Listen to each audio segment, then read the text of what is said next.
Hello बेटा, आज कैसे हो आप सभी। उम्मीद करते हैं आप सभी बहुत अच्छे होंगे और बहुत अच्छे से अपनी पढ़ाई कर रहे होंगे।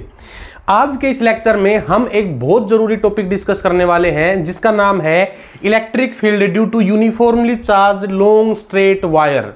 मतलब एक बहुत लंबा कंडक्टर है, सीधा कंडक्टर है, उसके इर्द गिर्द उसके चारों तरफ इलेक्ट्रिक फील्ड कितना होगा ये हम डिस्कस करने वाले हैं और इसको हम बिल्कुल फील लेके डिस्कस करेंगे।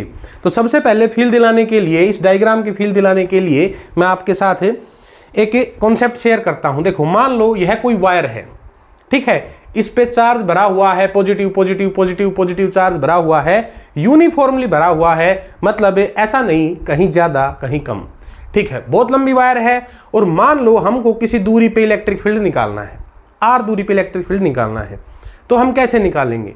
वैसे तो हम इंटीग्रेशन का सहारा ले सकते हैं, फिर भी निकाल सकते हैं, लेकिन यहां पे हम गोज लॉ अप्लाई करेंगे जिससे कि हमारा कॉन्सेप्ट बहुत आसान हो जाएगा और हम आसानी से इलेक्ट्रिक फील्ड निकाल पाएंगे। गोज लॉ क्या कहता है कि किसी बंद सरफेस के अंदर रखे हुए चार्ज की वजह से ही इलेक्ट्रिक फ्लक्स होता है।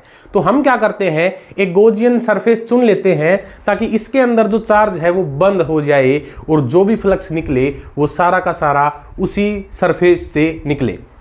सबसे पहले दो तीन बातें मैं आपको बताना चाहूंगा, उसको आप ध्यान रखिए। देखो, अगर कोई वायर बहुत लंबी है, ठीक है, तो उसके चारों तरफ जो इलेक्ट्रिक फील्ड होगा वो ऐसे होगा, इस वायर के बिल्कुल परपेंडिकुलर होगा, ऐसे, इस तरफ, आपकी तरफ, इस तरफ, मेरी तरफ, ऐसे होगा। इलेक्ट्रिक फील्ड बिल्कुल भी इस डायरेक्शन में नहीं होगा कि थोड़ा बहुत ऊपर है थोड़ा बहुत नीचे है, ऐसे बिल्कुल नहीं होगा।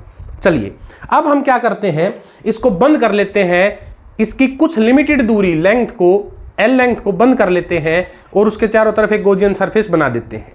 तो हमने क्या चूज कर लिया, एक सिलेंड्रिकल गोजियन सरफेस चूज कर लिया और इस गोजियन सरफेस में हम इस वायर को बंद कर देते हैं।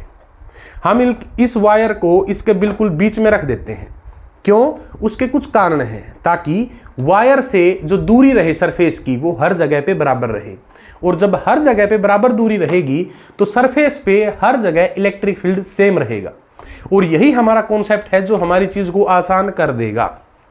ओके, तो ये जो लिखा हुआ है ये बिल्कुल सेम यही कहानी है कि एक वायर है, गोजियन सरफेस में उसको बंद कर रखा है।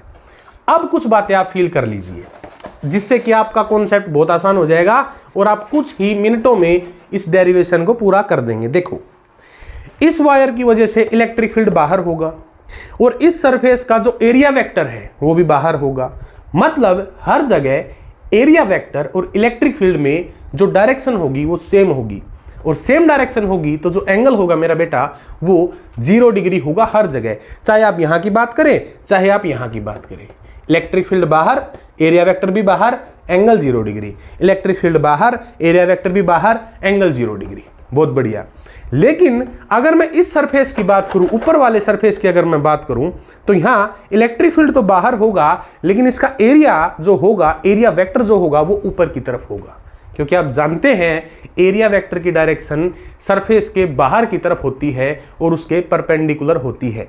ओके, नीचे वाले की बात कर लूं तो भी सेम सिचुएशन होगी, इलेक्ट्रिक फील्ड बाहर की तरफ होगा लेकिन एरिया वेक्टर नीचे की तरफ होगा, मतलब ऊपर वाले सरफेस में और नीचे वाले सरफेस में जो एंगल बनेगा एरिया और इलेक्ट्रिक फील्ड के बीच वो 90 डिग्री होगा। और आप सब जानते हैं अगर ऐसा केस होगा तो ऊपर वाले सरफेस से और नीचे वाले सरफेस से कोई भी इलेक्ट्रिक फ्लक्स नहीं गुजरेगा। और आप इसको जनरली भी फील कर सकते हैं कि जो भी लाइनें होंगी वो ऐसे चली जाएंगी, इधर इधर इधर इधर, कोई भी लाइन बाहर नहीं निकलेगी, कोई भी लाइन अंदर नहीं जाएगी, क्योंकि ऊपर और नीचे की तरफ तो बिल्कुल भी इलेक्ट्रिक फील्ड नहीं है। इस बात को अगर आप समझ गए हो तो आप ये भी समझ गए होंगे कि जो भी फ्लक्स गुजरेगा वो सारा का सारा कर्व्ड सरफेस से गुजरेगा, ऊपर वाले सरफेस से और नीचे वाले सरफेस से बिल्कुल भी फ्लक्स नहीं गुजरेगा। अगर आप इतनी बातों को बहुत ध्यान से समझ गए हैं तो अब आपके लिए डेरिवेशन बच्चों का खेल बन गया है, इसमें कुछ नहीं बचता है। चलिए देख लेते हैं।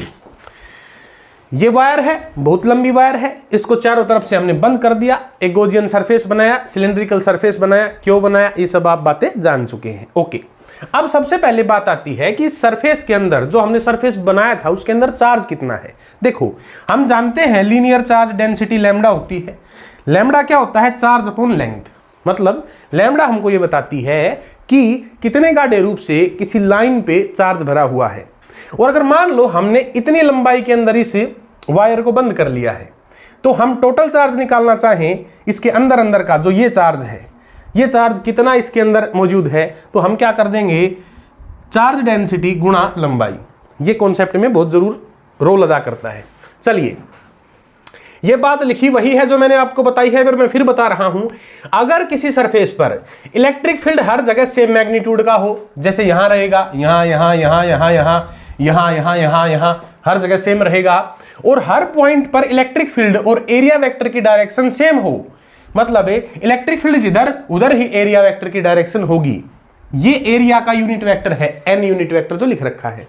तो हम सीधा फ्लक्स क्या लिख सकते हैं? इलेक्ट्रिक फील्ड गुणा एरिया। ओके, और गोजला के हिसाब से मेरा बेटा आप क्या जानते हो कि जो टोटल फ्लक्स जो होगा वो क्या होता है? Charge enclose upon epsilon not. बहुत बढ़िया। टोटल फ्लक्स कहां से गुजरेगा? सिर्फ कर्व्ड सरफेस एरिया से गुजरेगा। Okay report. Curved surface area के लिए टोटल फ्लक्स निकालेंगे तो क्या हो जाएगा? इलेक्ट्रिक फील्ड गुना कर्व्ड सरफेस एरिया होता है 2 pi RL, that is equals to charge upon epsilon not. आप जानते हो कि अंदर कितना चार्ज बंद है? Lambda L। अंदर चार्ज बंद है लैम्डा L, तो lambda L upon epsilon not.